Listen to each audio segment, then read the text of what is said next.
সদায় শুই উঠি স্কুলৰ পৰা আহি কিন্তু সদায় দেউতাৰ মুখলৈ এবাৰ চাবা। পঢ়িব মন নাযাব নহয় কেতিয়াবা, দেউতাৰ মুখলৈ এবাৰ চাবা। গোটেই দিনটো মানুহজনে কষ্ট কৰি 10-15 টকা 100 টকা 200 টকাৰ হিচাপ কৰি মোৰ ল'ৰাটোৱে পঢ়িব, মোৰ ছোৱালীজনী পঢ়িব বুলি চিন্তাত যে চিন্তাক্লিষ্ট মুখখন এবাৰ দেউতাৰ মুখলৈ চাবা আৰু মনত প্ৰতিজ্ঞা কৰিবা, দেউতা মই তোমাৰ বাবে পঢ়ি ডাঙৰ মানুহ হ'ম।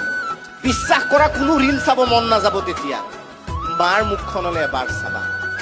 কিমান উজাগৰি নিশা পাৰ কৰিছে আমাৰ বাবে, কিমান জ্বৰ হৈছিল, আমুক হৈছিল।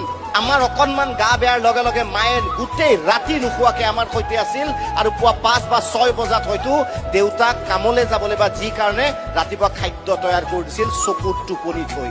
সেই মাৰ চকুলে এবাৰ চাবা, প্ৰতিজ্ঞা কৰিবা, মা মই তোমাৰ ছোৱালী হয়, মা মই তোমাৰ ল'ৰা হয়, তোমাৰ বাবে মই জীৱনত ভাল কাম কৰি দেখুৱাম।